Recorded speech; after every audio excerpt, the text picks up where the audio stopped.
तो अभी कुछ दिन पहले मैंने ये बुक पढ़नी स्टार्ट करी, धर्मयोद्धा कल्कि, एंड व्हाइल रीडिंग दिस मेरे दिमाग में एक क्वेश्चन आया which was there for a really long time, but after flipping through a few pages of this book I was like why India doesn't have its own cinematic universe despite having such a large collection of incredible epics and stories.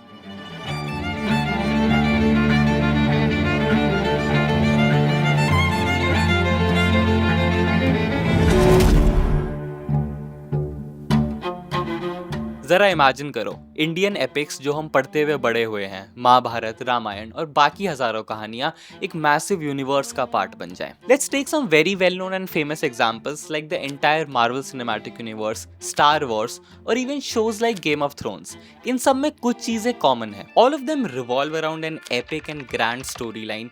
They have their own worlds which is well defined, and they have some amazing and well written characters which we always draw parallels with each other.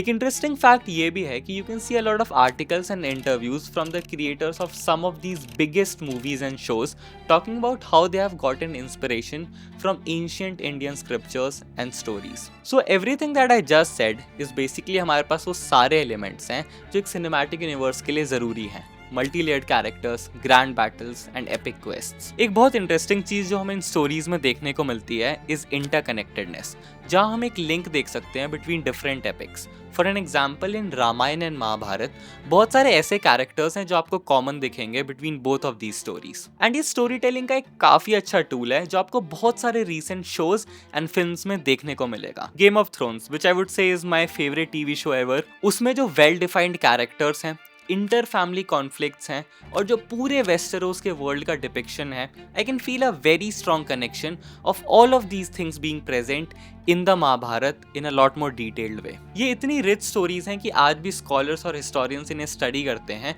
And इनमें वो सारे moral themes भी देखने को मिल जाते हैं, like good versus evil, duty versus morality and many more. Even the characters in these stories have unique traits, चाहे वो कोई स्पेशल पावर हो या फिर एक basic human characteristic. All these characters have been defined very well. अब सवाल ये है कि इतना परफेक्ट सेटअप होने के बाद भी व्हाट्स होल्डिंग अस बैक? एक बड़ा reason which I think is this fragmented film industry. हर डायरेक्टर, हर प्रोड्यूसर अपनी फिल्म को एक स्टैंड अलोन सक्सेस बनाना चाहता है, पर एक सिनेमैटिक यूनिवर्स बनाने के लिए एक कलेक्टिव विजन चाहिए जिसमें सब लोग एक डायरेक्शन में काम करें। अगर हम मार्वल स्टूडियोज को एज एन एग्जाम्पल लेते हैं, so we can see that the first Iron Man was bit of a gamble from their side. किसी को नहीं पता था कि ये एक्सपेरिमेंट सक्सेसफुल होगा या नहीं, लेकिन इंडिया में हमारे पास ऑलरेडी प्रूवन स्टोरीज हैं जो एक मल्टी फिल्म फ्रेंचाइजी बन सकती है। प्रॉब्लम है बस एक कोलैबोरेटिव एफर्ट की।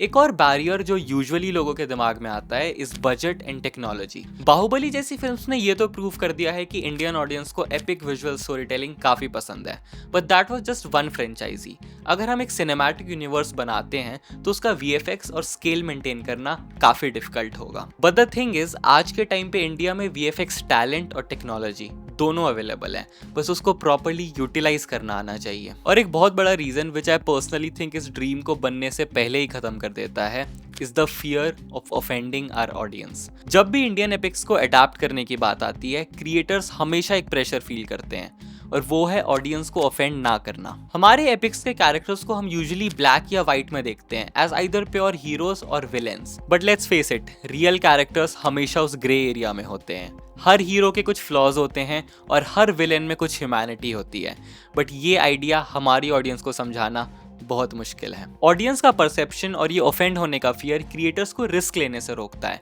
बहुत बार क्रिएटर्स ये सोचते हैं कि अगर किसी भी कैरेक्टर को थोड़ा भी रियल या फ्लॉड दिखाएंगे तो उन्हें बैकलैश का सामना करना पड़ेगा, और इसका रिजल्ट ये है कि मेकर्स आइदर अटेम्प्ट ही नहीं करते या फिर एक बहुत सेफ और वाटर डाउन वर्जन बनाते हैं जो रियलिटी से काफी दूर होता है, और यही डर हमारे कंटेंट को एक मीडियोकर लेवल तक लिमिट कर देता है। जब तक हम इस परसेप्शन से बाहर नहीं निकलते, एपिक स्टोरीज को एक रियलिस्टिक तरीके से दिखाना ऑलमोस्ट इम्पॉसिबल है। तो with all these challenges, audience expectations, creative risks, budget constraints and the constant fear of offending, एक बहुत बड़ा सवाल ये है कि क्या इंडिया में एक ट्रूली एपिक सिनेमैटिक यूनिवर्स बन पाएगा? Can we have a universe जहां हमारे पास लार्जर दैन लाइफ हीरोज हों, मॉरली ग्रे कैरेक्टर्स हों जो हमें इमोशनली इंगेज भी करें और प्राउड भी फील कराएं?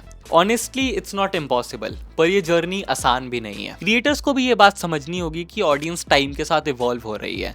With global exposure to complex stories and various characters, लोग अब रेडी हैं थोड़ा सा रिस्क और अनप्रेडिक्टेबिलिटी देखने के लिए। एंड जस्ट इमेजिन, अगर ये सही तरीके से किया जाए तो इसका रिजल्ट कितना पावरफुल और मेमोरेबल होगा। एक लेगेसी जो हमारे कलेक्टिव हेरिटेज को टैप करे और जिस तरह से हम अपनी कहानियों को देखते हैं उन्हें रीडिफाइन करे। अल्टीमेटली बात यही है कि इन एपिक्स को हमें वो डेप्थ और रिस्पेक्ट देनी होगी जो वो डिजर्व करती हैं। सिर्फ हीरोइक ट्रायम्फ्स नहीं, उनके इंटरनल स्ट्रगल्स को भी दिखाना होगा, क्योंकि कहानियां सिर्फ एक्शन और एडवेंचर नहीं होती। It's those human flaws and vulnerabilities which truly resonate with people. So can it happen? Absolutely.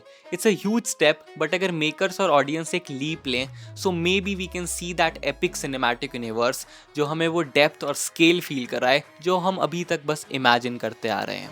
Let me know what you think.